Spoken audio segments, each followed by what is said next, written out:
Why is it taking? Oh, there it is. Hello, fellow comic book ones. This is Man. Welcome to my channel. Welcome Otaku Hyung and welcome Cantonese Comic Kid. Otaku Hyung, can you start the show? I want to go ahead and pay attention to the chat room.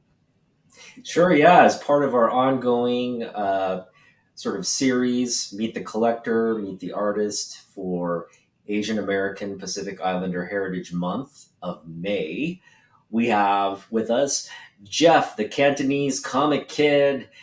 What's up, Jeff? How you doing? Not much. Actually excited to be here. I'm actually excited for Pacific. I always get this damn, the month mixed up or tongue tied every time. Asian Pacific, American Pacific yeah, Islander. Islander month. It's a mouthful. Yeah. So, but yeah, I'm excited to be here, and we were talking backstage earlier.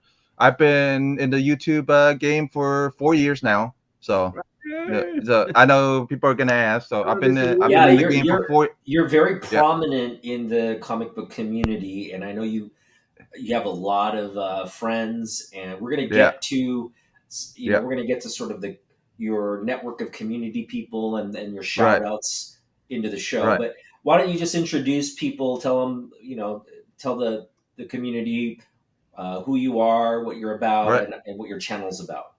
Yeah, yeah. My real name is Jeff, and then my station name or my channel name is the Cantonese Comic Kid. Well, the funny thing was original name to the channel was Jeff Comic 813. That was the original name, and then I went. We went to a con with a friend. I went to a con with a friend, one of our YouTube friends or whatever. I asked him.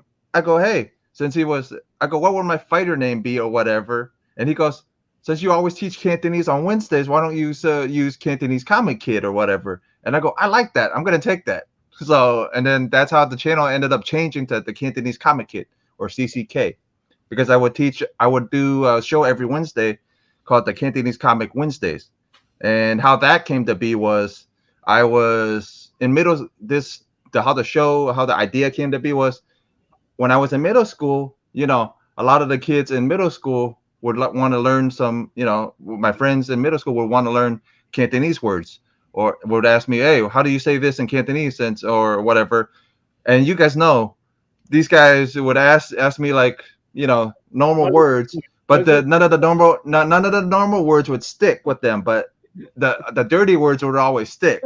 So it was always funny, you know what I mean? So Yeah. and then I'm like, yeah, but this is how this idea came for Cantonese Comic Wednesday. So I would show off my pulls on Wednesday and then teach people Cantonese at the end of the show, like towards the end or so, and then teach just in case the younger viewers would watch. I go, hey, this is for the kids or whatever. This is how you would say food, like certain foods or whatever, and that's how that Cantonese comics thing came to fruition. Cool. Cool. Yeah. And you said you've been doing this the channel thing for 4 years. That's a long time.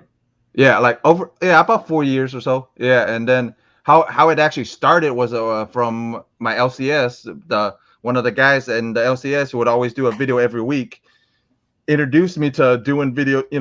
I was I was not the not most outgoing guy. You know what I mean? I wasn't. I was a shy guy pretty much, but he got me out of my shell a little bit. Got me to start doing some videos with them. I started liking it, got addicted to it.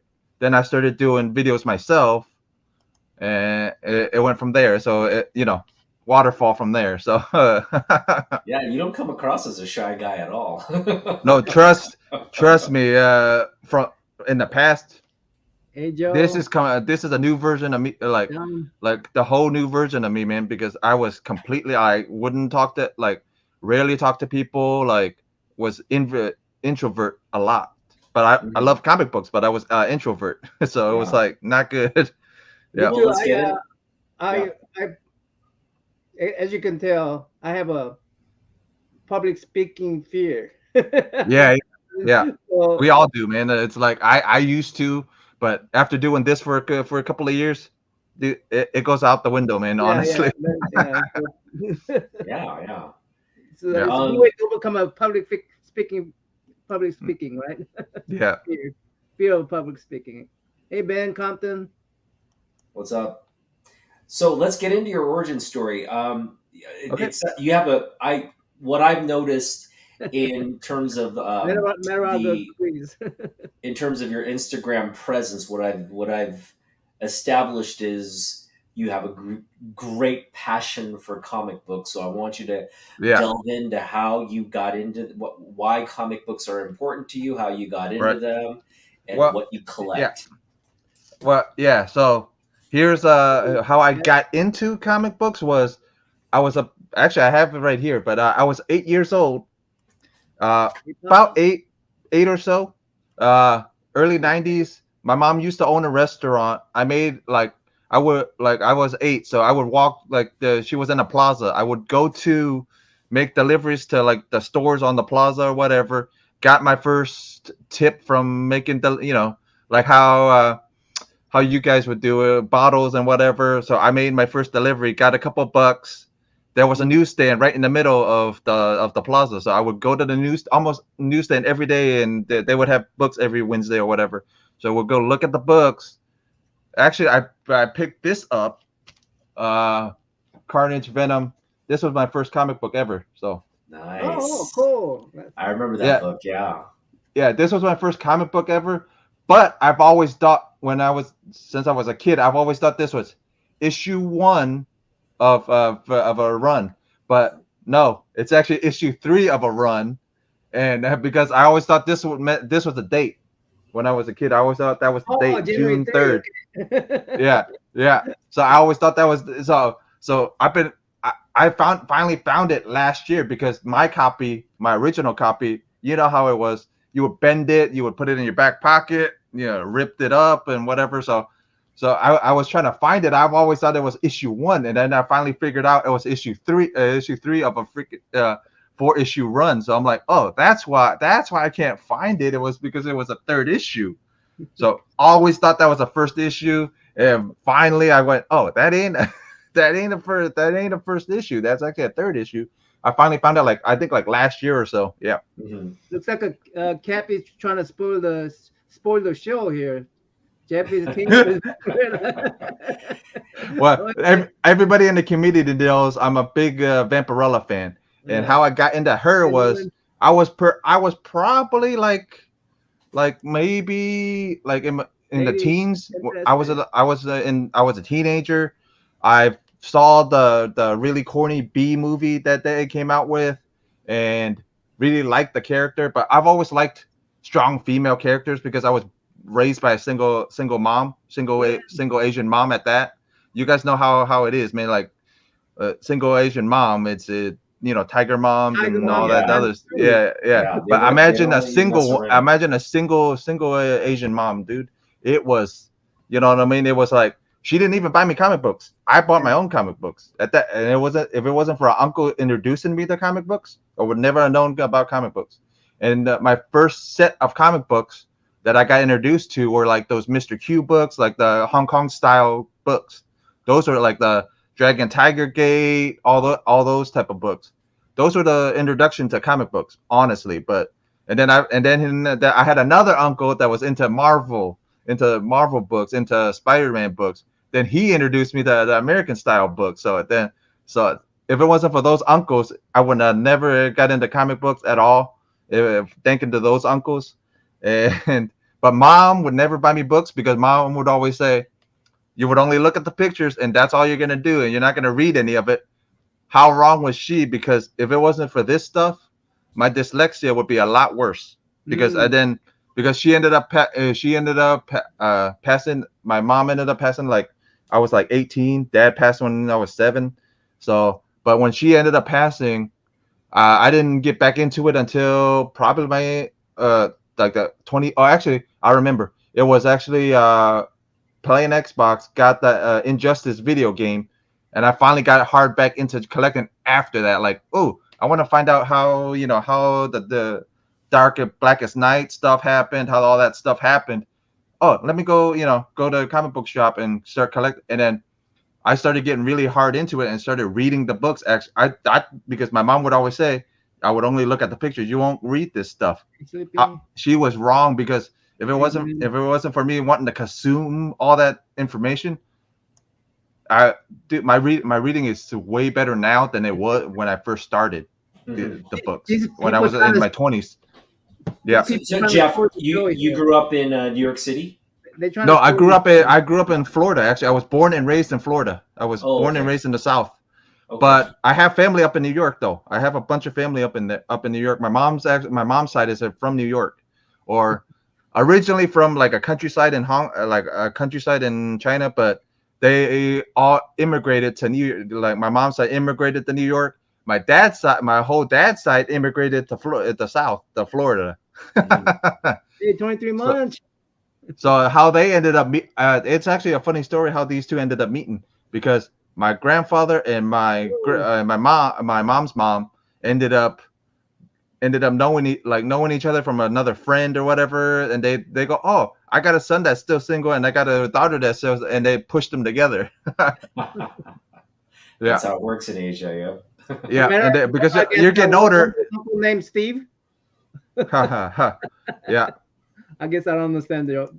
It was because it's it's our friends and stuff like that. Metalrog, and we got friends. Steve, like a lot of the the first book, I have, we all have Grail books. Right. I've never thought I would get one of these Grail books if it wasn't for one a couple of Grail books I thought I would never get. And like you guys said, it was from this community is really cool, because honestly, if it wasn't for some of these guys in the community, I would have never got any of these Grail books, because you know how us Asians are. If the money it can't help something, we don't try to spend it at all. You know what I mean? It's over $100 or it's over $1,000. No, man, it's not worth it, because I don't understand people with $1,000 book. I don't understand it. Yeah, well, when I show you this book, everybody knows a Vampy 1 right now is going for like $1,600, and man. Yeah, that Asian guy that knows this is not going to spend $1,600 on a book. You know what I mean? It's like, they're like, dude, I'm not going to spend it. You got a Vampy 1, huh? All right, boy. Yeah. See, let's show it. Let's show it. It's been spoiled by all the audience members. They already do. Yeah, they already do. You got the Frank Frazetta. Yeah, this Vampy 1. Yeah. Beautiful grade too. Yeah. Right. Well, originally I had a 4.5, and that came from one of the community members. It came from Steve. He actually was looking for, because he's known for doing AOKs, or random act of kindness. If people watching don't know what that is, and then I ended up getting the 4.5. I traded the 4.5 up to 7.0. So I actually have the whole run. I even have the rarer editions of the books too. So that's a beautiful Frazetta cover, man. Oh, and then funny story is, starting this YouTube thing, I ended up meeting Frank's granddaughters. Oh, wow. Frank Frazetta's granddaughter? Yeah, Frank Frazetta's granddaughters. I met Frank Frazetta's daughter, Holly Frazetta. So I'm actually super close with them now. And I actually have something that's not comic book related, but it's a piece of art from one of the granddaughters. It's actually from Sarah Frazetta. So this is the one of my first. Okay. Wow. It's from her, that she did that. Yeah, she did that. Wow, that's beautiful. Yep. And then I even have a piece from Mom. So I even have a piece from Holly Frazetta. So this is actually the piece from Holly. Oh, nice. Yeah. And funny story behind this one. Actually, Holly's actually a big comic book nerd like us. And I found out she loved House of Secrets, House of Mystery. So, since I go out hunting a lot, I went, let me grab like a little couple issues for her and whatever. So, and they have a museum down here in Boca Grande, Florida. So I said, hey, I'm going to come up, and they invited me to a special event they did, went to visit them. Because I was super close with Sarah, and then I got super close to Mom.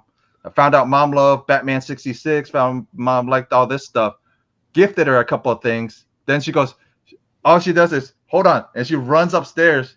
So we don't know me and Sarah don't know what she's doing. So she runs upstairs.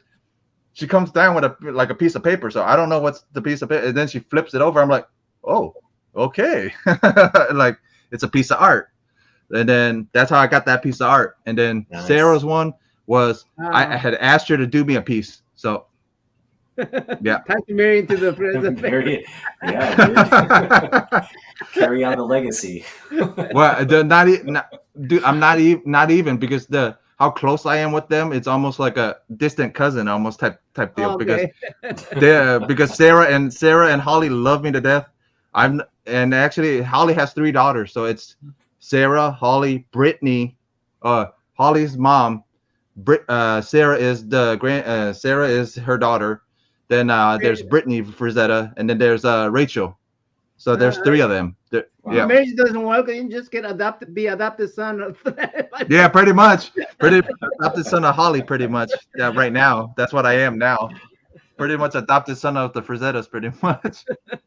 That is awesome. That is So, that's honestly, the if it best wasn't story. telling you guys, honestly, if it wasn't for this, if it wasn't for YouTube, I wouldn't have met them at all. Because I met them through another friend that I know, and a couple Roger and everybody else knows in Germany, because he was doing an interview. He knew how big of a fan of Vampirella I was. He goes, "Hey, I'm doing an interview with Frank Frazetta's granddaughter. One of the co-hosts, like how you guys do it." He goes, "Want to co-host or whatever?" So I ended up co-hosting it, got to know her, and then found out she lived in Florida. So I'm like, "Oh, that's really cool." And then got started messaging her back and forth, talked to her. I actually got to interview her a couple of times, and then I got to interview her on actually, she came on last year on my birthday. Actually, we interviewed her on my birthday last year. So it's actually on the channel. And if you guys want to go check it out later, it's actually on the channel. And it was really cool. And then I saw that, I go almost every year. I go to the museum almost every year. I go, you guys don't need to ask. You guys know I'm gonna at least come 3 times during the year. So just set 3 dates off, and I'm good. Awesome. Yeah. You make a YouTube video when you go, whenever you go? Yeah, I actually have one. I actually have one on it of me going to the museum. It's like one of the ones last year, but I shot it a little too quick. But I have an idea for the one next year. But I'm gonna reach out to her first and actually talk to her about it. And I'm gonna actually walk through with her and telling you guys stuff about the pieces and stuff, and walk back out like a walkthrough pretty much on my channel. So I'm gonna try to get it. I'm gonna actually try to get her a sit down type interview, like face to face type one. Yeah. I'm gonna try to work on that. I've been working on one of those for like almost a year, trying to get her like a sit, because she does this live stream stuff, but I'm like, she's never actually sat down in front of somebody, and she has, but like YouTuber type style, like sit down in front of in the museum actually. Physical interview. Yeah. I wanted to do one of those. Yeah, so that's another one. Yeah, that's a lot of stuff coming. You tell her when you're doing that, you are able to edit things out and stuff. So she nervous, and yeah. But like I said, So that's why I'm gonna. Yeah, I've been working on that one for almost like 2 years almost, because I've known her about 2 to 3 years now. So I've been working on it ever since I've met her. So I've been working on I've been wanting to get mom. I've been wanting to get mom too, but mom doesn't like the camera. So so mom's off. First thing Sarah said, mom's off limits because mom doesn't like the camera at all. So. It sounds like has a nice ring to it, Roxanne. Yeah. It sounds like Frank's kids and grandkids have a passion for for art. It looks like the whole family's artistic and doing things in the art realm. Right. Can you talk about a little bit about that? What are their Holly's really retired, but she gave everything over to Sarah to handle everything. So Sarah's does if you guys notice, I've shared like Frazetta Girl stuff. Like she's always gifting me stuff from the website or whatever, like t-shirt, like new t-shirt launches. Every once in a while she'll gift me one. She'll give me like posters every once in a while.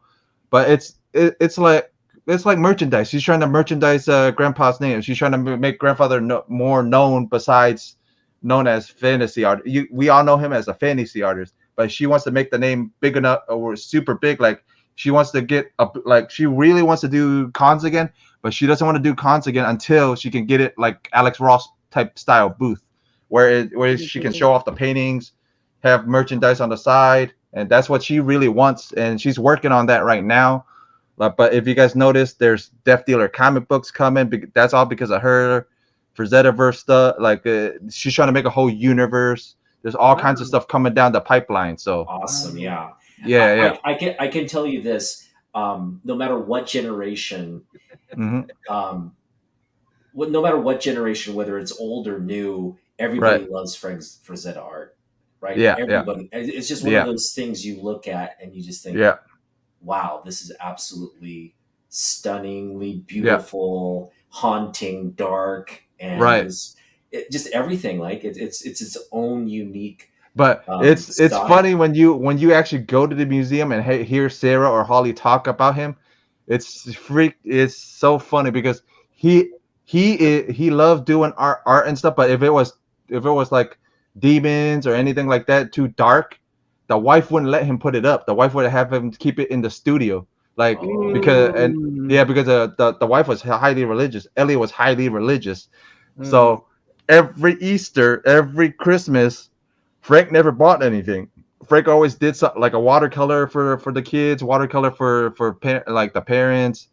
Like Sarah and Brittany actually have a piece, and they all both have pieces from him that are watercolored. And he would use the Mickey Mouse watercolor, so that thing's faded from hell now. Like if you look at some of them, like you can tell the colors like faded completely.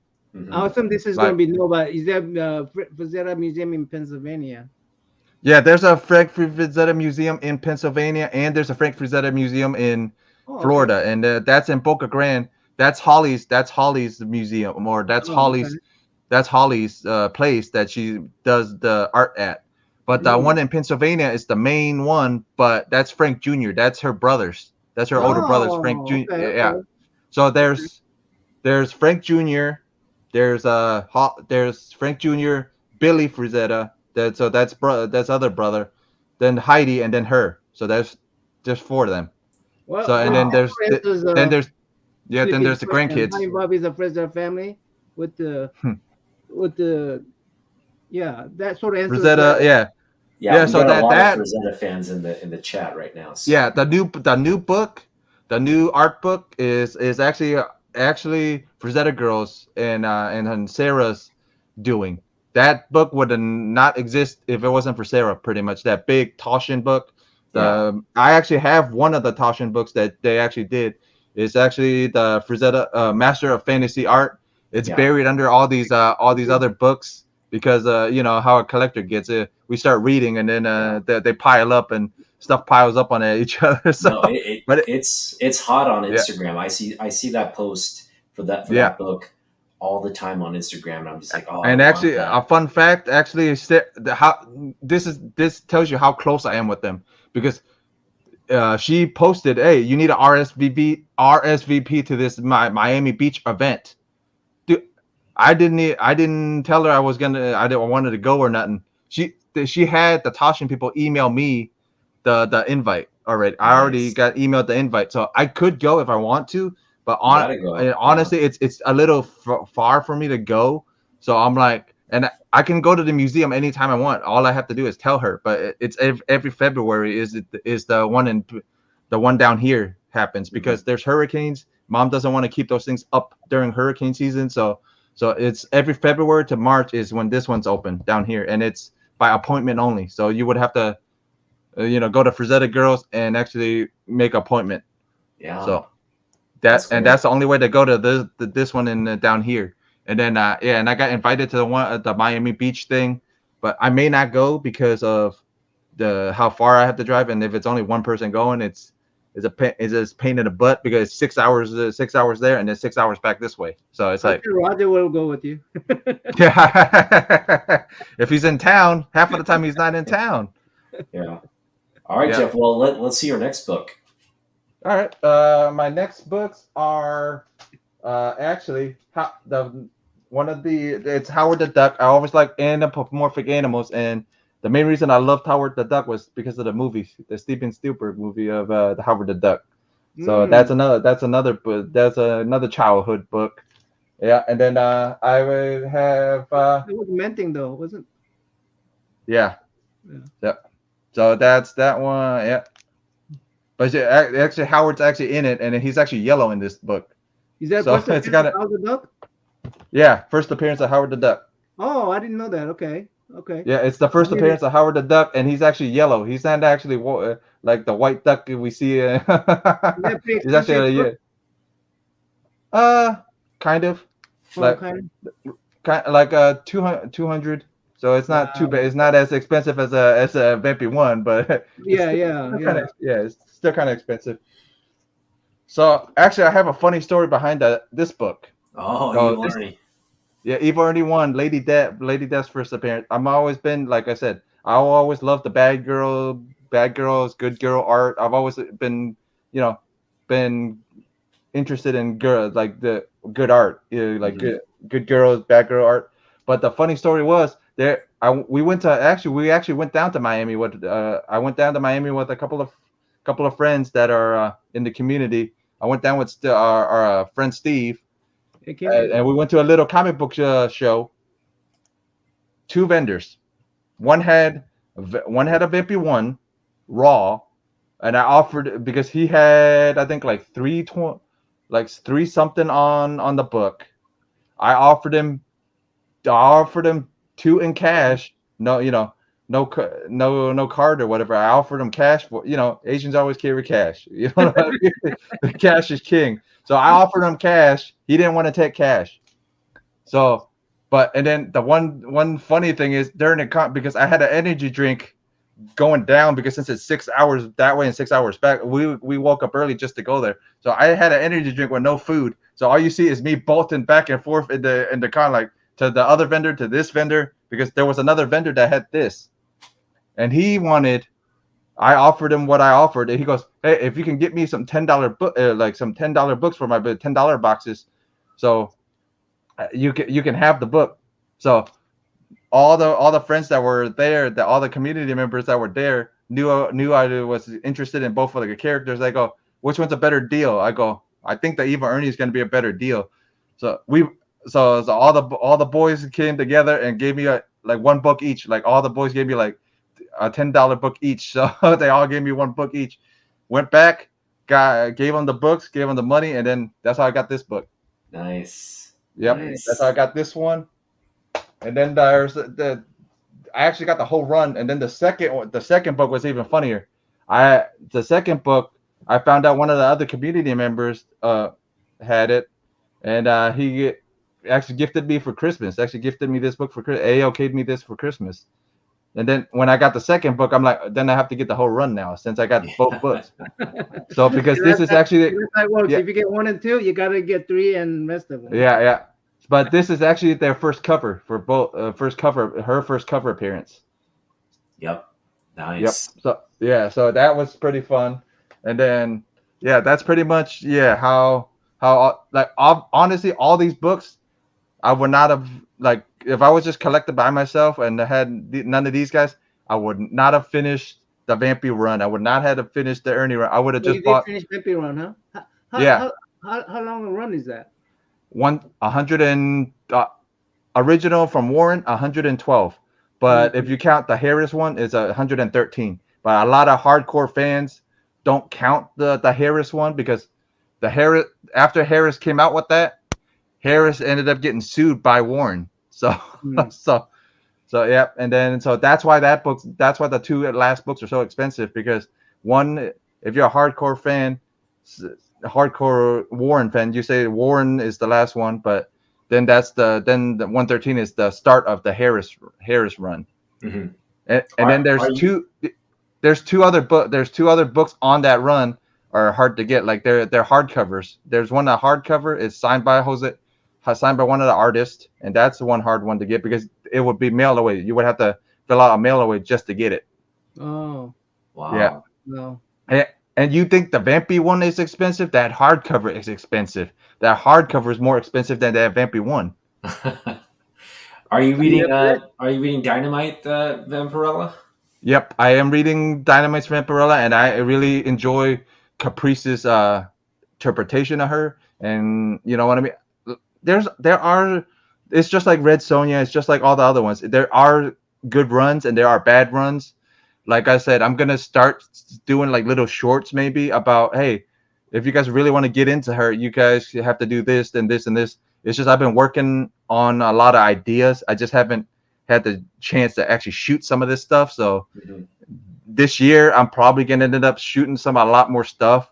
And there's ideas, and then there's a bunch of ideas coming. It's just, and then I'm heart like everybody's been bugging Metal Rog, Robert, Steve, everybody in the community. It's been bugging me about doing a hard dive video on Vampy. I'm working on it, guys. It's a lot of information, man. I'm working on it. Yeah. Let's that show sounds fun. That's gonna be. Yeah, I would definitely watch. Yeah. I'm waiting for you to get that together. Yeah. Let's talk about, you have this great relationship with community members there in Florida. Yeah. It looks like you guys all met up at MegaCon, right? Yeah. Can you talk about that? I will tell you the whole story about how we ended up. Actually, the first MegaCon I went to was 2019. When I started this thing, and then I met a couple of them, and then I met Steve like a week after MegaCon happened. I met Steve after that, and me and Steve have not separated since that. We would go to Miami, go to see the couple of guys down there in Miami. We would go when we first started. We would drive out to Miami, go see these guys, and they would come up to see us. Then we would go to Tallahassee, all over Florida to see all these guys. But like in all honesty, we met a bunch of people at MegaCon this year. Like I met John's Comics with Kids this year. Like a half of the guys always come for MegaCon. But we already have a little crew that already does little trips and stuff, like Bronze Byron, Steve, me, a couple other guys in Florida. We do actually comics. There's a couple of new members like Comics by the Bay. Bueller was there. Like Bueller, we met in early 2020. I met him early 2020-ish, like when COVID was still going on. Met Bueller. Dude, did not expect Bueller to be 6 foot whatever. Saw him. I'm going, holy hell, he's tall. Yeah, met him. Awesome. Yeah, and I have a core. We have a core, core group down here that we always go almost every weekend. If the other guys aren't working or whatever, we go out every weekend. We'll go to stores, to shops and stuff. Go around shops. Like a lot of the shop owners already know who we are and stuff, and it's cool. Like they'll go, oh, you guys are da da da da da da, and yeah. So that's pretty much how Florida works, man. Like it's a big group of us, and then we're planning on another big trip. Like we do little trips every weekend or so. We try to. Mm-hmm. You gonna go to the Heroes Con? We want to. We're working on it. We all want to. All of the guys down here want to. Like we want to go to Heroes Con. We want to do C2E2. We want to do, you know what I mean? We always do cons down here, so it's like we want to do some of those cons up there. It's just, money's tight. If we don't spend it on books. I'm going to the Heroes Con, so I'm planning on going. So yeah, we want to. We honestly want to. We're like a lot of us want to, like, but if, like I say. Yeah, it eventually happen. It's just it takes time and it takes effort, but it's gonna happen eventually. So that's awesome. Yeah. Any big books you're targeting right now? Not really, because half of the guys would gift me half of the book, like the Vampy 1. Because if it wasn't for Steve gifting me 4 or 5 Vampy 1, I would have not have got that 7-0, because he gifted me the 4. Because you know how we are, like if it's way past a certain price, I go, dude, it's out of reach.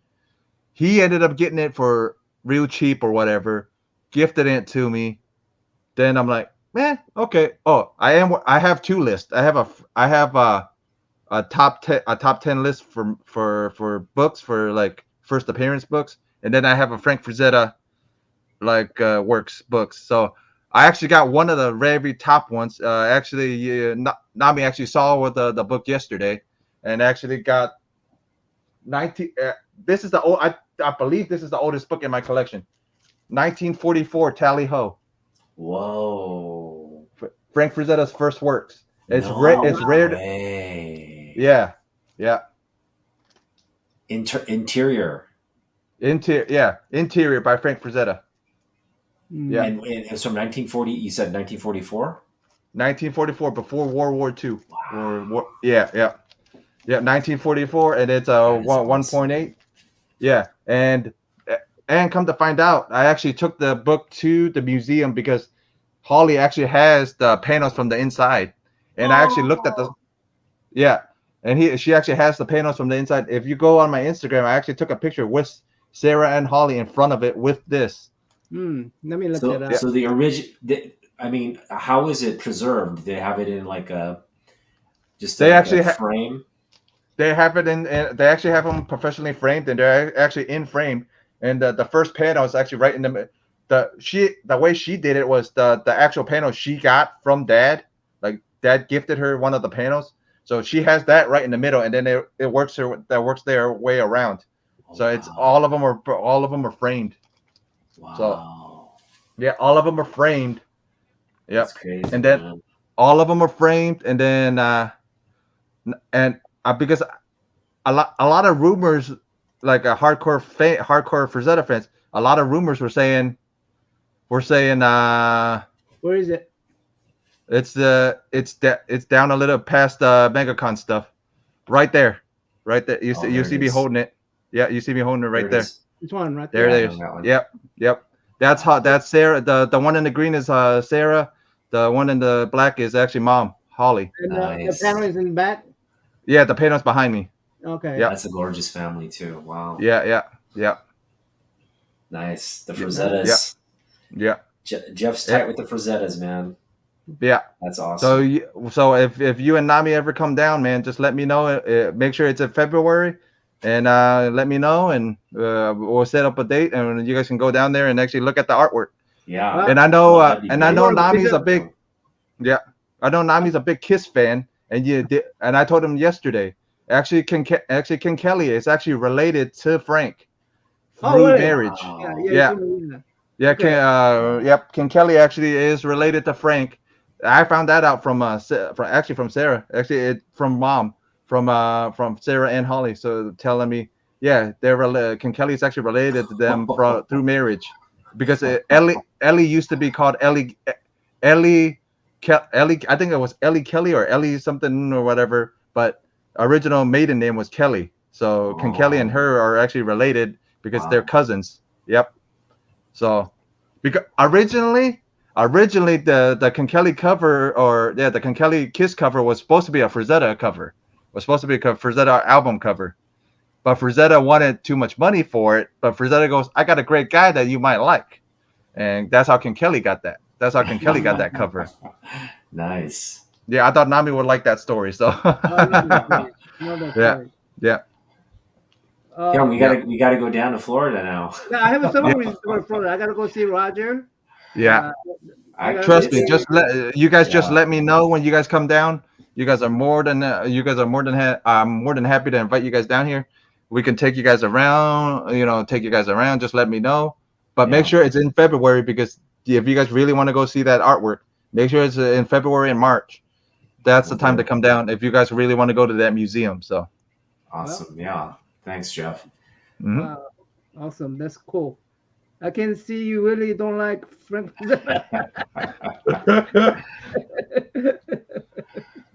Yeah. So a lot of this stuff, like it wouldn't have happened. Like if it wasn't for this YouTube thing, none of this stuff would have happened. Well, I remember I was in like grades. I was very young. Mm-hmm. But when I saw Fire and Ice, I must have been like, oh, you like this? Yeah. Dynamite and actually Sarah are working on a Fire and Ice comic book. Oh, nice. So keep a lookout on it, and there's actually going to be some major announcements from Dynamite. but she already kind of announced it already. But there's gonna be like a Fire and Ice. Yeah. So That's great. so if you it's actually gonna be with a board game too. There's gonna be a board game type or a tabletop or something like that coming with it. So be on the lookout for that. So just keep an eye out. So when is MegaCon? Sleepy Ask. MegaCon's actually in February next year. So February. MegaCon. Roger. Yeah, Frank Frazetta Art Museum. So perfect. Yeah, perfect. We gotta round up the Pacific Northwest crew and head down there. Perfect. Sleepy's want to fly into. Yeah, perfect. But make sure you guys get at least another week off so you guys can go to the Frazetta Museum. So make sure you get another. Yeah. We want to definitely hang out with the Frazettas. That would be high on the list. Get on Buller's bus, Sleepy, and just head on down. So Jeff, we always when we have guests on, we always ask people, what. Tito the Alien. We say, what got you into comic books, and why are comic books so important? Why do you collect comic books? So, like, what is it about this hobby that's just different from any other hobby, and it's the best hobby? The first thing about this, because if you guys don't know, I'm actually dyslexic, so your comic book, your mom won't let you read it. Won't let me read it because, like Asian moms, tiger moms, you're just gonna look at the pictures. You're not gonna read it. So I went against that. I went against the grain. After she passed away, I went, let me try this. She always says I'm gonna look at the pictures. I don't think so, but so she was wrong. I didn't just look at the pictures because I really wanted to find out story wise, and I worked hard. Like I had a dictionary and everything, like trying to read this stuff. Because in the beginning, when I started collecting back when I was like my early 20s, like 23, 24, when I actually got it hardcore into it and like pushed a bunch of money into it, like, oh, hey, I want to read this, I want to read that. Trust me, I grabbed trades, I grabbed anything I could, and dictionaries up the wazoo, like trying to look up words. I'm like, you should have seen me back then. I'm like, I remember reading comic books, but mostly I just looked at the pictures, but you get curious as to what the story is about, So but like I said, Asian moms, tiger moms, tiger dads don't believe in we're gonna actually read the book. We're just gonna look at pictures. You know what I mean? It's like, how it is, because you guys have been raised by Asian parents. I've been raised by Asian moms, so it's like, you're not gonna read it. Toss it. Yeah. My mom would just say, but that's how I got into it. And the main reason it keeps me collecting right now is because all these friendships I made in the community, like how nice this community is, like gifted me books like the Frazetta, the Tally Ho. I would never have got it because the book was, I saw the book. I told one of the friends that we hang out with, hey, I'm interested in that book. I would love to have this book, and then my birthday comes around last year. My birthday comes around last year. They hand me a box, wrapped like a gift or whatever. Hands me a box. Don't know what's in it. I'm thinking, because they know I'm a big Vampy fan, so I'm thinking like it's a small time book, like a Vampy book or something. I freaking rip it open it up. It's that book. I'm like, it's a book from 1944. It's actually a Tally Ho. It's the Tally Ho, because we know one of the friends down here in Florida had one, and it's rare to see that book at all. Yeah. So when I saw he had it, I hit him up and asked him, what he wanted for it.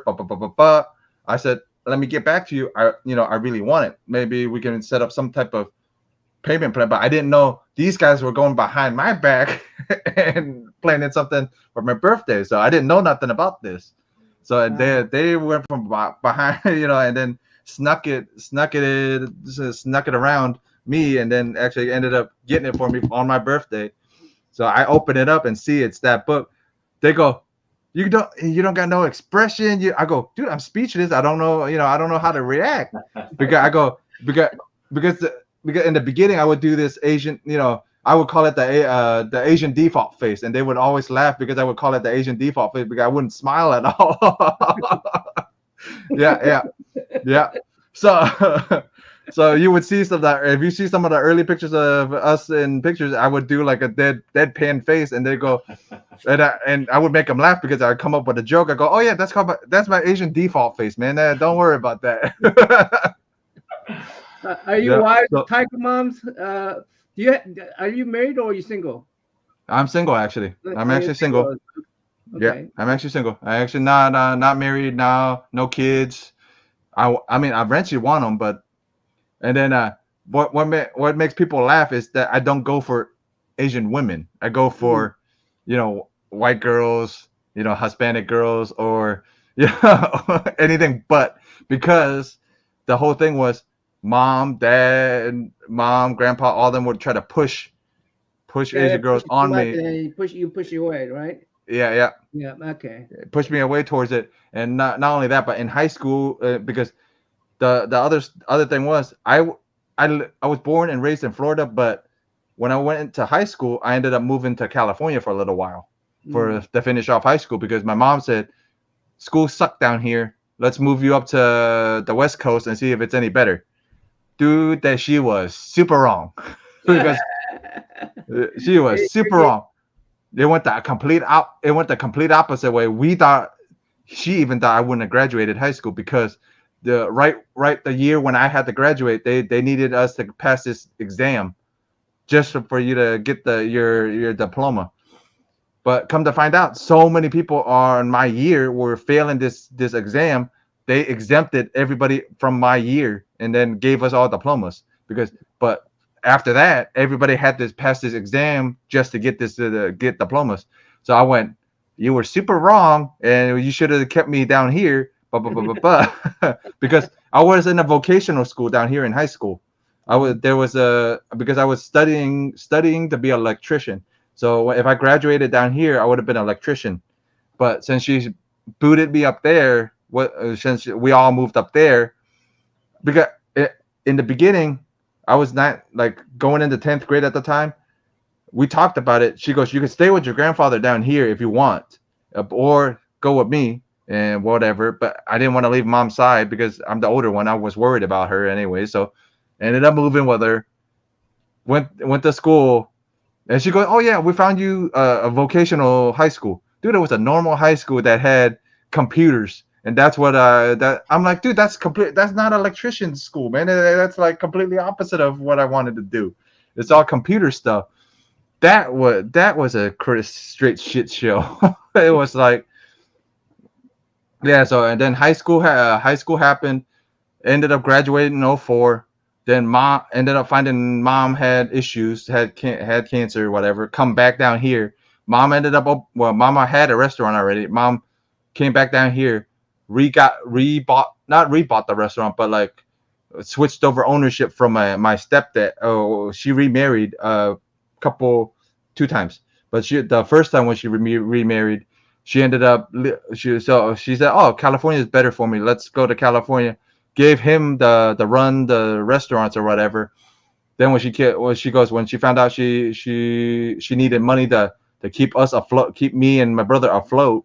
She said, because she couldn't find nothing up there, no job up there that would support like the way she wanted to live. So she goes, let me go back to Florida to run these restaurants again and have the money to support these guys and whatever. Left us with our other stepdad. That was straight shit show. That was not good, because he would always, because you guys, I told you guys I'm dyslexic. He found out I was dyslexic. He would make fun of me all the time. He would talk straight crap about me, saying I was dumb. I wouldn't, I wasn't smart at all. And so we would always get into it. Would always call her. I go, hey, it's not, me and him are not getting along. So and then and after I graduated, I was gonna go to college to study to be a police officer. That didn't happen, because then find out down the line, I was 18 to 20 ish, found out mom had cancer. I'm I didn't even tell her I was coming back. I'm coming back. I'm running this restaurant for you so you can go and get your treatments and whatever. She got treated, got better, came back. Guess what happened down the line? Like a year down the line, cancer came back, went back up, got super sick, ended up in the hospital. I ended up I ended up running the restaurant for almost until 2000. And so after graduating high school, I ran a Chinese restaurant for like at least a couple of years, all the way until 06. So in the summer of 04 ish, I ended up running restaurant for a little while, doing that, and then I said never doing that again. Never owning. It was a pain in the butt. It's a really tough job. That's a really tough job. Yeah, and imagine you're 18. You know what I mean? You're 18 and you're not even, you don't know who you yourself are yet, and you're running a business. Yeah. You know what I mean? I was 18 trying to run this business, her business. Yeah. But if it wasn't for my uncle helping, it would have been worse. But I had the uncle help, but still, man, I was trying to run things with him. It was horrible, man. It was not good. So it was like trying to do that, and then her having cancer. It was not, and then brother and my stepfather, they were fighting all the time. Then he didn't like him, or they didn't like each other because my brother was way too smart. He's way too smart anyways, and he would always smart mouth them, and then he would always sneak out. Come to find out, he would always sneak. I come back, find out all this stuff. I'm like, look, after he graduates, let's have him, do what he wants to do. So he ends up going to Denver to mechanic school, to get away from him. So I go, okay, I'll keep the restaurant going until he graduates or whatever. So keep the restaurant going. So the money flows there for him, and then he graduates. And then selling the restaurant. Then I bounce around for a little while. The funniest thing, I end up in a strip club. I end up working in the strip club after that. So I end up somehow bouncing into working at a strip joint. Did not because I went to look for jobs or whatever, different jobs, something simple, nothing, nothing too fancy or whatever. Like working at Walmart would have been fine. But I still had the money to do everything. So I just let me go do other stuff. Dude, last place I would think would call me back. And then because I applied to all these places, and the freaking strip club calls me back. Oh, hey, we need bouncers and blah, blah, blah, blah, blah. Okay, whatever. So go do that for a couple of years. Then I go to, before that, actually, I went to massage school. That's what I did. I went to massage school, and then I ended up at the strip club after that because I couldn't find nothing for massage or whatever. Couldn't find nothing. So I ended up doing that. And then now I end up at Quest Diagnostics, working at Quest, working as blood draw people and all that other stuff. So that's pretty much how my life has been, origin type thing. So wow. Yeah, that's incredible. That's that's an incredible story. Thanks, I've been bouncing all over, dude. I've been bouncing all over like this. Honestly, this is as much information. But this is a lot of information that a lot of people don't know about me. Like I said, that's why I wanted to with you guys, because a lot of people don't know a lot of my backstory, like origin story, pretty much. This is pretty much the origin story of how all this came to be and all, all this stuff.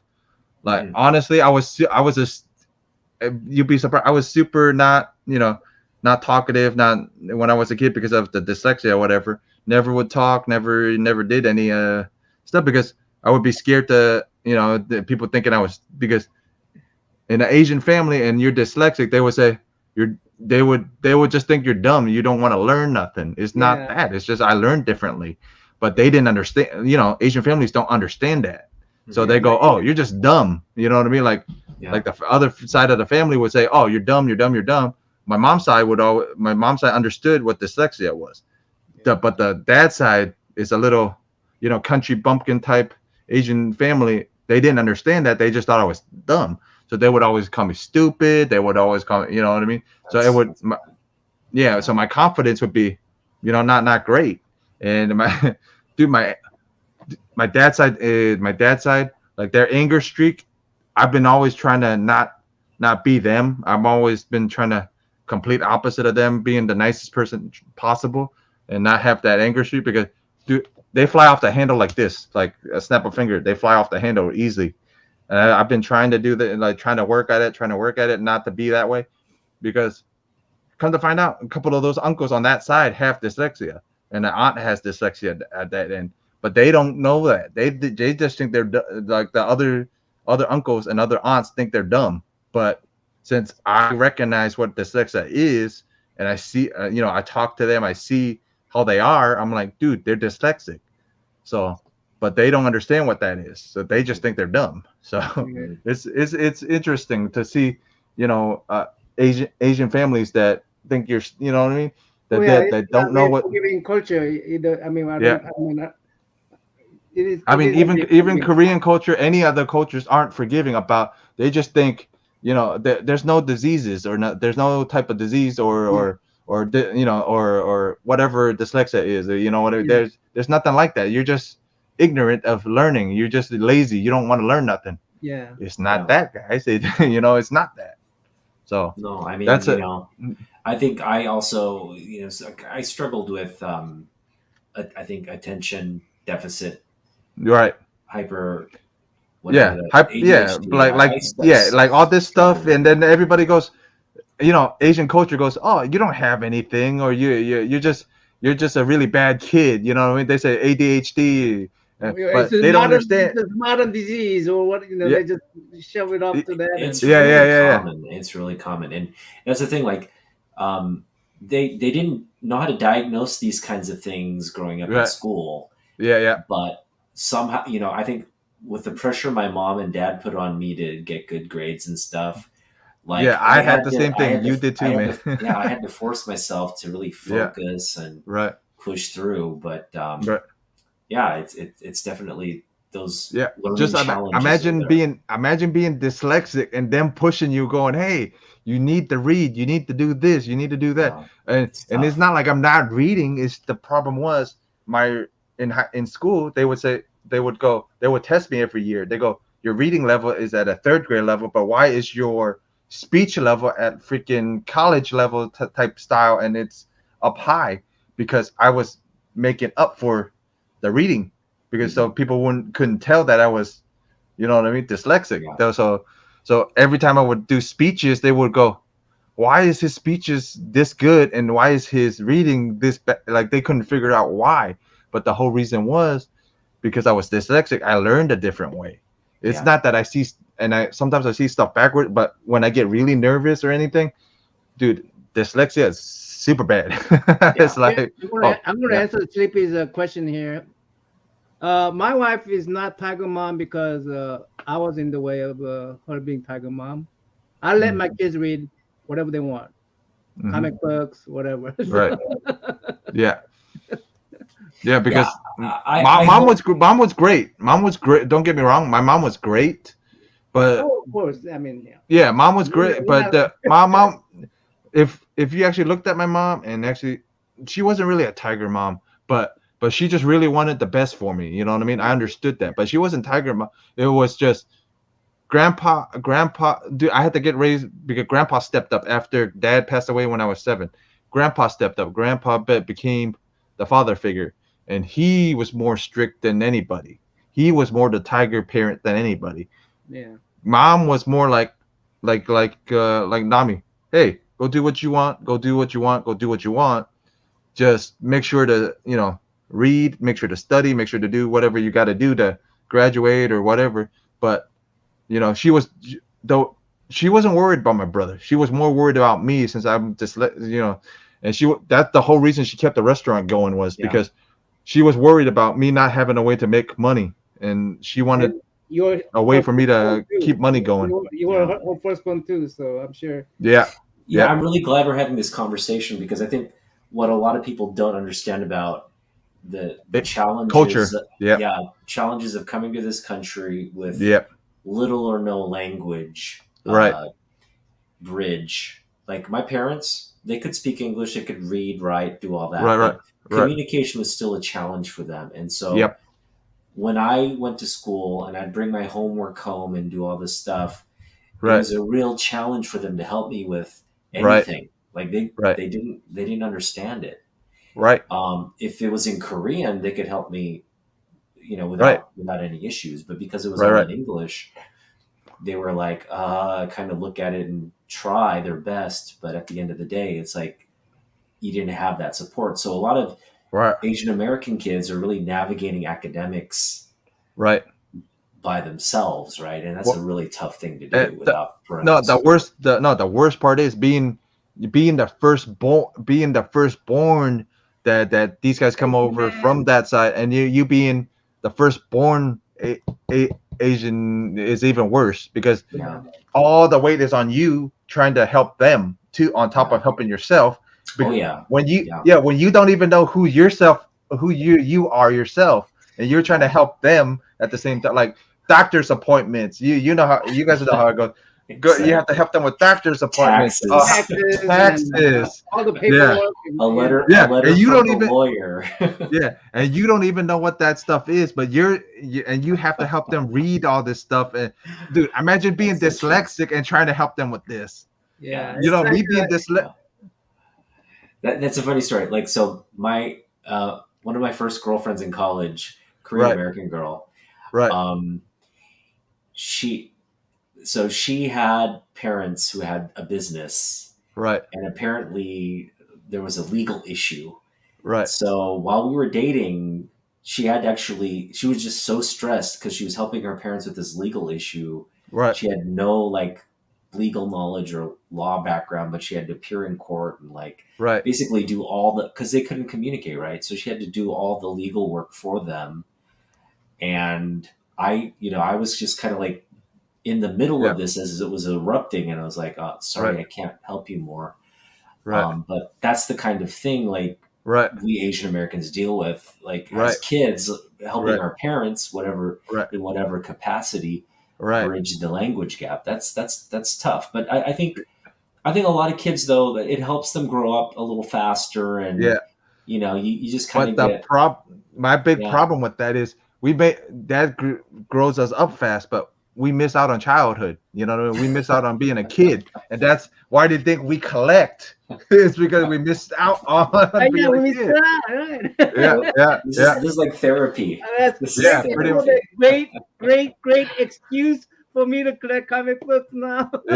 yeah. But why do you think we collect everything now? It's like records, the books, and all that, because we couldn't do it when we were kids because they would say it's not worth it. And dude, if my mom found out how half of these books cost, she would kill me right now. Like she goes, how much? What you guys excuse? We have excuses. What you guys excuse? Yeah. Well, my parents, they kind of did support my hobby to a degree. They didn't say buy all the books you want. That they had given me allowance, and I could buy a few books. See, at least you got an allowance. I got maybe a couple, maybe allowance if I was well, I can't say that, but because if I said I wanted something, she would actually get it for me. But she would wait until you know how Asian parents are. They'll wait until it goes on discount, or wait until exactly. Yeah. Like really discount or like a Christmas or something, right? Yeah. Christmas. Oh man, Jeff, man, this has been a great conversation. Yeah. I think looks like a G-Man's got you back. Yeah, he's always got my back. Yeah, like a lot of the guys always have my back and stuff. But it's I've been running through ideas for the channel, for my channel already. Like I had idea for Asian American this month or whatever. Like you guys were asking about, how I celebrate it. I really don't, man. I mean, I'm Asian already, so it's like I don't, but like I love, I like Jim Lee. I like I like a lot of artists, but Frank Frazetta is one. But I like a lot of the Asian artists too. But David Chu, Nakayama, I'll support all those guys too. You know what I mean? Since they're all in the comic book industry, yeah. But the biggest thing with how you guys do this live stream, I had an idea three Asians and their comics or whatever. I had an idea for my channel where we would do like a younger collector, older collector. So it would be you, me, you, and I like doing something like this, but talking about the like weekly, you know, the weekly stuff, like what's going on. Because there's not three, you know what I mean? On in the community, there's not like something like this where it's us Asians talking about like what do we think about, you know, what the Marvel's doing, what, you know. I had idea for like to get more Asians into the community because it's not a lot of us. If you think about it, it's not a lot. It's only a handful of us. You know what I mean? And it's to get more Asian. For me to find Otaku, he's a fellow Korean. Yeah, we're like about 10 years apart, I think. But that's what I'm saying. It's like, you know what I mean? It's we're Asian, but you know we're different Asians, but we all like almost the same things, and we can always talk about stuff. Yeah. And that's what I was thinking was because kind of parents, you know, and and then adjusting to this culture is difficult for us. Yeah. I mean, and then just us talking about just like what we think about Jim Lee doing this stuff or Marvel doing that. You know what I mean? Like information for others. You know, there's other probably Asian American kids just like us when we were kids that want to get into it, but they don't know how to get into it. So I wanted to do something like three Asians and their comics, like three different generations of talking about how we got into it, and you know, like talking about just pop culture in general. You know what I mean? Just talking about why Nami's into Kiss and all that other stuff. So. Yeah, I'm glad you brought up Jim Lee. Any opportunity I can get to talk about Jim Lee, I'm happy to. Right. There was big news this week. Jim Lee is now the president of DC Comics. And that's big for the Asian breaking the glass ceiling, man. Right? Yeah, that's big for all Asian Americans in general. You know what I mean? Because Jim was one of us, and now he's sitting in the big seat. You know what I mean? It's like, and he owned his own company for a while. I think was it Wild? Yeah, it was Wildstorm. So he owned Wildstorm. So it's like, dude, that's big for us. But like I said, the YouTube community is great. It's all different type of people. But Asian Americans in general, you know what I mean? A lot of them like it, but they don't know how to get into it. That's our issue. Is they'll either get into it and not, you know what I mean, and because of their parents from getting into it. For instance, comic books for kids. I mean, comic books are for, you know, those that. You know, it's not good for your education. Right. Because if it's from your Asian parents, they say it's not good for you. It's not good for you. It's not good for you. Us three here that's a complete lie because well, actually, I had a good excuse to read comic books when I got to the United States. Well, in Korea, my parents say no, but here I say this is my language changed on me. This is the only way for me to start reading. Right. And they say, okay, go ahead. Did you actually use that excuse? I need this to learn. I tried that, and it didn't work because she would always want the counter one and go, you know, you're dyslexic and you know you're gonna get frustrated and all you're gonna do is look at those pictures. So she would come right back at me. So like I said, that's what I want to do is because I had a plan for a show on the channel. I had a show on the channel already called Extreme Nerd Table or whatever. I did that, but it was different idea, but it was the similar idea to what I want to do with us here now, to like with you, Otaku, and my comic book worm, is get more Asian kids into this. Asian, you know, if they want to get into the YouTube thing, or if they want to do to show them, hey, you can, you know what I mean? It's not impossible. It's possible. And I want to get more Asian people into the community, man. It's like, it needs to be, you know what I mean? I know these guys want to get into the community, but they can't because of their parents saying, hey, this is trash, or this is not, you know, not for you, not to read, or da-da-da-da-da. But I want to have, like, you know, a 15-year-old Asian kid come up to us and go, hey, you got me into this, or hey, da-da-da-da-da. You know, it's very important for your education. No matter what you read, reading is very important for the. Yeah, but like I said, I want to have Asian kids come up to us and go, hey, you guys got me into this. You guys, you know what I mean? It's like something like that, you know? is because I didn't have no role models. Honestly, yeah, before I forget, there is one other book that I wanted to share. The only Asian person I knew when I was a kid. James Han, David Lo Pan. Nice. Yeah. Yeah, the only Asian I knew when I was the only Asian I ever knew when I was a kid. Where did you get that bug? Yeah. Oh, Yeah. shit. Hold And on. I actually met him at MegaCon. Oh no, I met him at a like a horror con, and a lot of Oh, people. is that his sign book? That's a sign book then. Oh wow, cool. Yeah, he actually signed it. He signed Lil Plant and he signed James Han in Cantonese. Awesome. Yeah, I so love James this Han. Yeah, he's one of those just generational legendary But actors. the funniest thing is, if you read the slab, it says it's signed by James Han and Lo Pan. But when in both signatures, it's just James Han signing it. Yeah, and because this is one of my favorite movies. I grew up with this movie, and I would watch it constantly. I would do my VHS would copy it. Yep. Yeah. I have the whole. I actually have the whole run, and I actually got this. I met him, and it was because he was the only other Asian person I knew when I was a kid. You know what I mean? Like I would watch TV, and I would see him pop up. I'm like, that's the only Asian guy I ever knew. So it was like, and then that's how I met him early 2019 at like a spooky, like a horror con. I found out he was coming to a horror con, so ended up going to the horror con. Spent a crap ton of money at the horror con at his table. Yeah. You see this one? Yep. Nice. I have I have what was it? I even have the VHS. I have the metal book of Big Trouble is one of my favorite movies ever. Yeah. Like because I grew up with it. I love that movie. Yeah.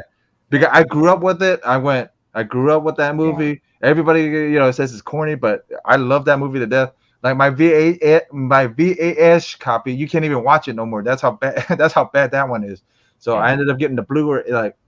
Like he was super nice. Come to find out, he wanted to be a comedian.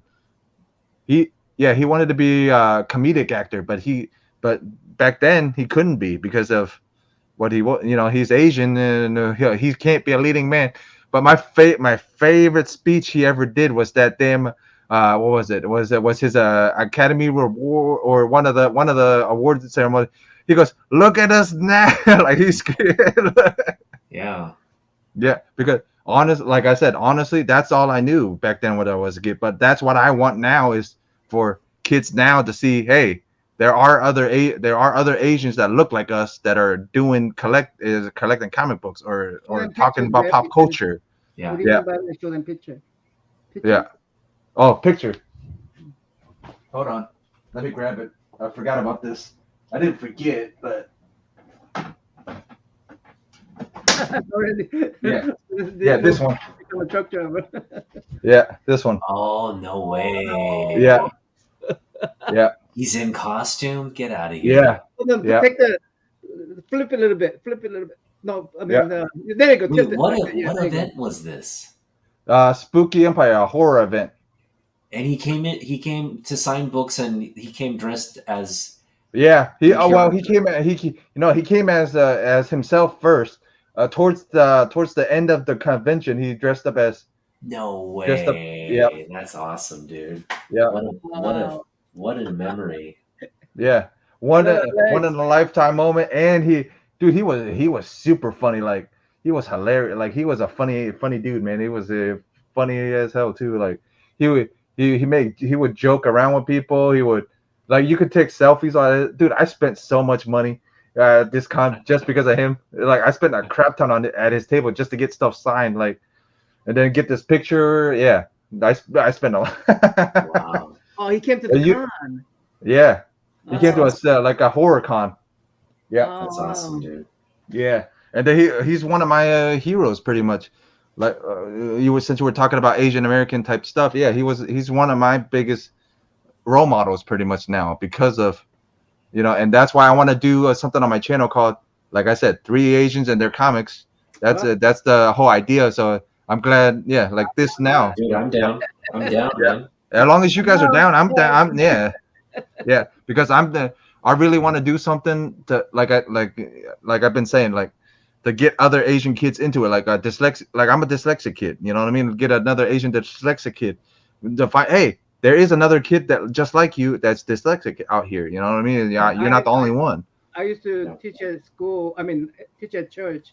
Yeah, And every year, I will teach the seventh graders. right. Every year for about 6 years. Out of 12 kids, I will always have one kid with either that kind of condition or the what's the other one? What was it that you said? The ADHD. ADHD. Yeah.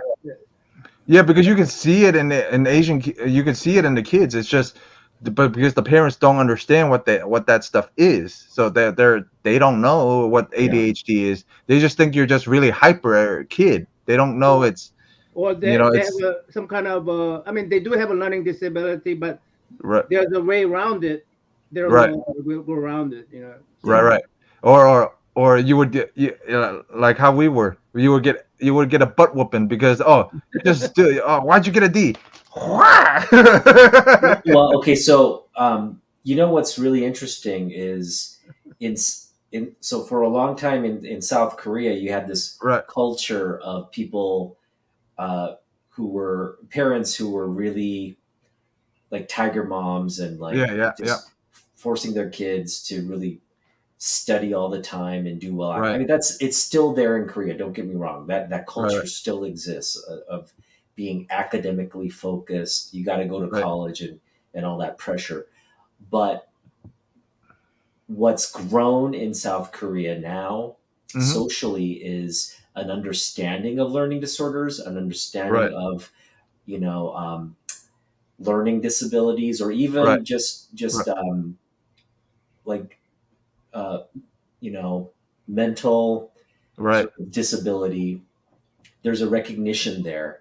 And so now in education, these kids get a lot of support, and it's a really, I would say it's better than the support American kids get. Yeah. It's the complete flip. Yeah, like it's a flip now. Kids in Korea now, if they recognize early on that you have a learning disability, you're gonna get like your own teacher. You're gonna have a very limited class size and people trained on dealing with you and so it's really good there.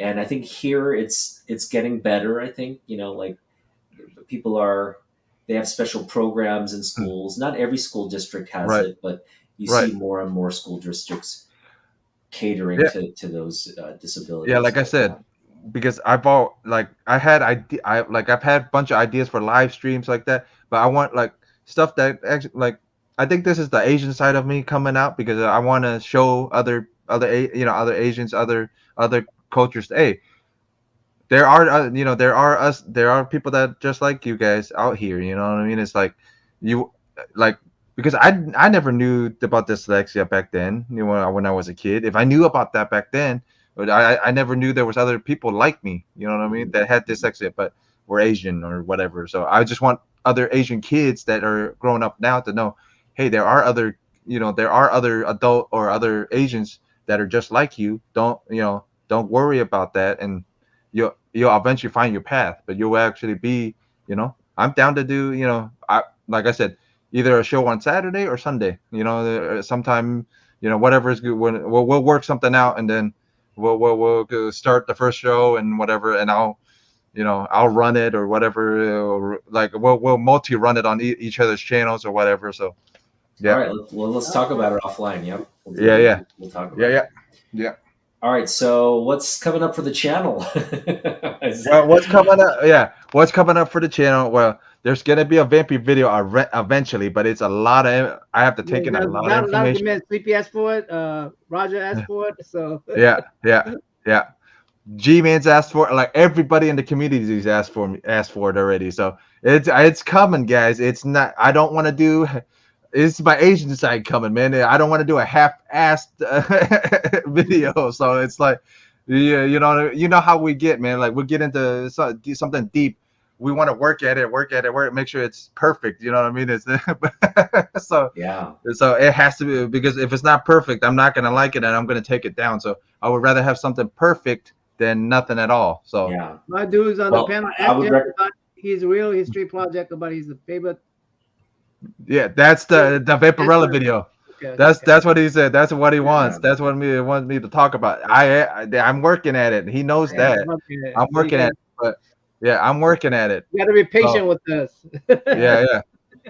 I'm Asian. You got to be patient, man. I want it perfect. You guys.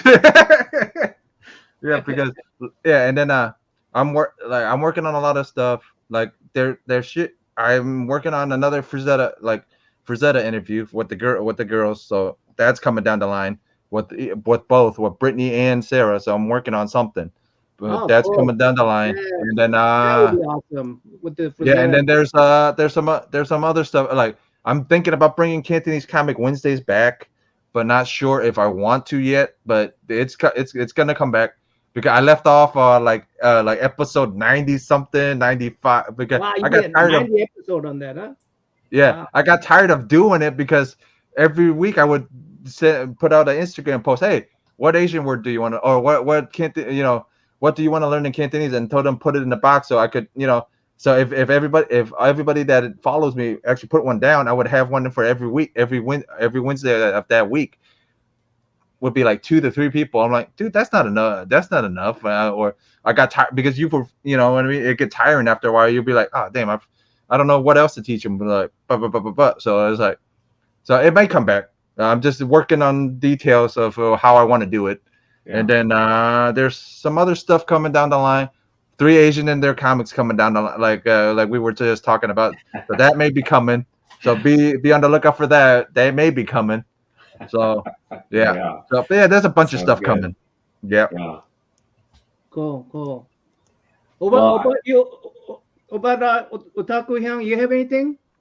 No, let's wrap this up a little bit now. Yeah, we got well, just speaking for both you and I, we have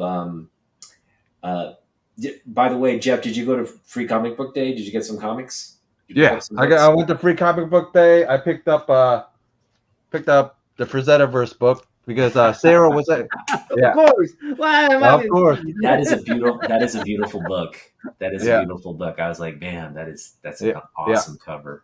Yeah, and then she was actually signing in Sarasota yesterday, and at a comic book shop. I actually couldn't make it because I had previous engagements to go do something else. Up close to the screen.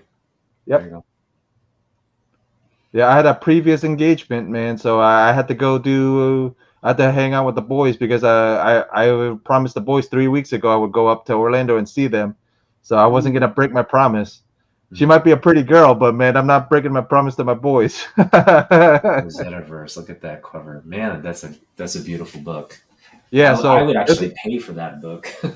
But no, but there's a bunch of stuff coming down the line. So he had a Mothman painting. So Mothman is coming next week. If you really want to get into it, Otaku, this Mothman is coming down next week. So the first issue is coming down next week. Yeah, number 1's coming down next week.